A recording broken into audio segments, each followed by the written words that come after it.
আপনি কি কপিরাইট নিয়ে দুশ্চিন্তাগ্রস্ত? আজকে আমরা যারা ইউটিউবে কন্টেন্ট ক্রিয়েট করি বা বিভিন্ন কন্টেন্ট ক্রিয়েটর যারা আছে তাদের কাছে কপিরাইট একটা মারাত্মক বড় ধরনের সমস্যা। হাই গাইস, আমি তন্ময় সরকার। আপনারা দেখছেন আর নই তন্ময়। কপিরাইট স্ট্রাইকটা কি? কপিরাইট স্ট্রাইক হচ্ছে অ্যাকচুয়ালি যে ব্যক্তি ভিডিওটা তৈরি করলো, সাপোজ সেটা মুভি হতে পারে কিংবা কোনো ন্যাচারাল, যাই হোক না কেন, যেভাবে ভিডিওটা সে শুট করুক না কেন, যিনি শুট করছেন অ্যাকচুয়ালি ওই ভিডিওর ওনার উনি, তার পারমিশন ছাড়া যদি সেই ভিডিওটা আপনি আপনার চ্যানেলে ইউজ করেন, তাহলে সেক্ষেত্রে ওই ভদ্রলোক আপনাকে কপিরাইট ক্লেম দিতে পারে।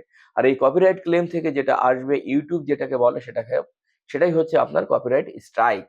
মাই ডিয়ার ফ্রেন্ডস, যারা আমরা আজকের ডেটে ভিডিও তৈরি করছি, সেক্ষেত্রে আমাদেরকে এই চ্যানেলে কপিরাইট স্ট্রাইক থেকে আমাদের চ্যানেলটিকে অবশ্যই বাঁচাতে হবে। কারণ আমরা হিউজ পরিমাণে শুধু ভিডিও নয়, আমরা অডিও ব্যবহার করে অনেক মিউজিক ব্যবহার করি, যেখানে হয়তোবা অন্যের কোনো মিউজিক, অন্যের কোনো গান হতে পারে বা কোনো মিউজিক হতে পারে। কিন্তু সেই পারসন বা সেই সংস্থা যদি আপনার এগেইনস্টে যদি ক্লেম দিয়ে দেয়, তাহলে ওইটা কিন্তু কপিরাইট স্ট্রাইকের আওতায় এসে যাবে। যে কোনো ভয়েস, আপনি যদি কোনো ভয়েসও নেন কারো থেকে, সেটা যদি আপনার নিজের না হয়, তাহলে অবশ্যই সেক্ষেত্রেও কিন্তু স্ট্রাইক আসার সম্ভাবনা থাকে। কপিরাইট ক্লেম এবং কপিরাইট স্ট্রাইকটা কি? কপিরাইট ক্লেম হচ্ছে যখন কোনো ব্যক্তি আপনাকে তার ভিডিওটা ব্যবহার করেছেন, এইটা ইউটিউবকে জানানো হলো, এটাকে বলা হয় কপিরাইট ক্লেম।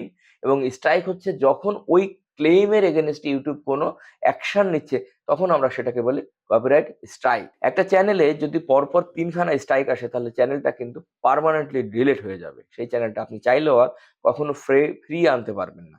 তো এই সমস্যা থেকে আমরা বাঁচবো কি করে?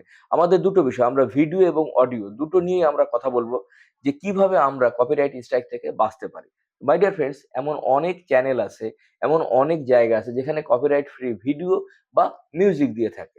যেমন ইউটিউবের নিজস্ব স্টুডিও আছে। যদি আপনার কোনো মিউজিকের দরকার হয়, তাহলে ইউটিউব স্টুডিও থেকে আপনি অনায়াসে সেই চ্যানেলটি, সেই ভিডিওগুলোকে ইউটিউব স্টুডিও থেকে আপনি অনায়াসে সেই অডিওগুলোকে ডাউনলোড করে যদি নেন, তাহলে আপনার কিন্তু কখনোই চ্যানেলে অন্তত মিউজিকের জন্য স্ট্রাইক আসবে না। এছাড়া যেটা আছে, এনসিএস এর যে মিউজিকগুলো আছে সেগুলো কপিরাইট ফ্রি, সেগুলো কিন্তু আমরা অনায়াসে ব্যবহার করতে পারি। যেকোনো জায়গায় যেকোনোভাবে আপনি ব্যবহার করতে পারেন। এ তো গেল অডিও পার্ট। এছাড়াও রয়েছে আমাদের ভিডিও। ভিডিওর জন্য আমরা যে কাজটা করতে পারি, অনেক সময় দেখা যাচ্ছে যে ওই ভিডিওটা আপনার দরকার, কিন্তু আপনার কাছে কোনো অপশন নেই। ওটা আবার সেটা কপিরাইট হওয়ারও সম্ভাবনা আছে। তো সেক্ষেত্রে আপনাকে কি করতে হবে? সেটাকে আপনি জুম করতে পারেন, সেটাতে আপনি স্পেশাল ইফেক্ট বেশি পরিমাণ ব্যবহার করতে পারেন এবং সেটাকে এত পরিমাণ কাট কপি করবেন মাঝখান দিয়ে, যাতে অরিজিনালি যে ব্যক্তিটার ভিডিও, তারই হয়তোবা চিন্তা করতে বা বুঝতে যেয়ে তিনিই হয়তোবা ভিমড়ি খেয়ে যাবেন যে আদৌ এই ভিডিওটা আমার ছিল কিনা, বা আমার যদি ভিডিও থেকেও থাকে, আমি যদি ক্লেম করি, আদৌ ইউটিউব এই ক্লেমটা গ্রহণযোগ্যতা দেবে কিনা। সুতরাং আমরা ভিডিওর ক্ষেত্রে যেটা করতে পারি, সেটা হচ্ছে বেশি পরিমাণে আমরা প্রচুর পরিমাণে এডিটিং করবো, ইউজ করবো ইফেক্ট, প্রচুর পরিমাণে ইফেক্টের ইউজ হবে এবং সেটাকে আমরা জুম ইন জুম আউট করে ফেলতে পারি।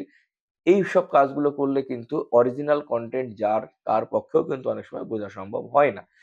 মাই ডিয়ার ফ্রেন্ডস, মনে রাখতে হবে আমাদের, অবশ্যই আমাদের অনেক সময় এমন ভিডিও দরকার পড়ে যায়, যারা এডুকেশনাল চ্যানেল তৈরি করতেছে কিংবা মোটিভেশনাল চ্যানেল তৈরি করতেছে, সেই সব ক্ষেত্রে অনেক সময় অন্যের ভিডিও বা ইম্পর্টেন্ট কিছু ভিডিও আমাদের দরকার হয়। এছাড়াও আমরা আরেকটা অপশন আছে, আমাদের চ্যানেল থেকে অনেক কপিরাইট ফ্রি চ্যানেল আছে, আমরা সেইখান থেকেও কিন্তু ভিডিওটাকে নামিয়ে নিতে পারি। এমন অনেক ওয়েবসাইট আছে, যেসব ওয়েবসাইটে আমাদের বিভিন্ন ভিডিও ক্লিপস আমাদেরকে কিন্তু ফ্রিতে ডাউনলোড করার সুযোগ দেয়। তারা কখনো ক্লেম দেবেই না। তো সেরকম যদি হয়, আপনি সেখান থেকেও কিন্তু যদি ব্যবহার করেন, তাহলে আপনি স্ট্রাইক আসবে। সর্বোপরি আমাদের মাথায় রাখতে হবে, আমরা যে ভিডিওই ব্যবহার করি না কেন, সেটাকে আমরা এডিট করে দেব অথবা ক্লেম ফ্রি জায়গা থেকে আমরা ডাউনলোড করে নেব এবং ব্যাকগ্রাউন্ডের মিউজিকটা আমরাও সেখান থেকেও কিন্তু ইউটিউব স্টুডিও থেকে ব্যবহার করব। আর আদারওয়াইজ আমি আমার নিজের ভয়েসটাকেই বেশি করে গুরুত্ব দেব। ওকে? আমরা কখনোই টিকটকের যে ভিডিও বা বিভিন্ন চায়না ভিডিও আছে, আমরা মনে করছি হয়তোবা এগুলোতে কোনো প্রবলেম হবে না।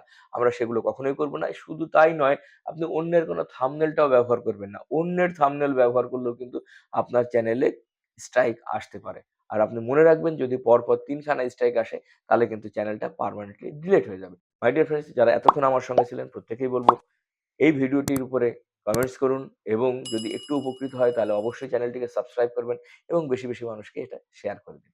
Thank you.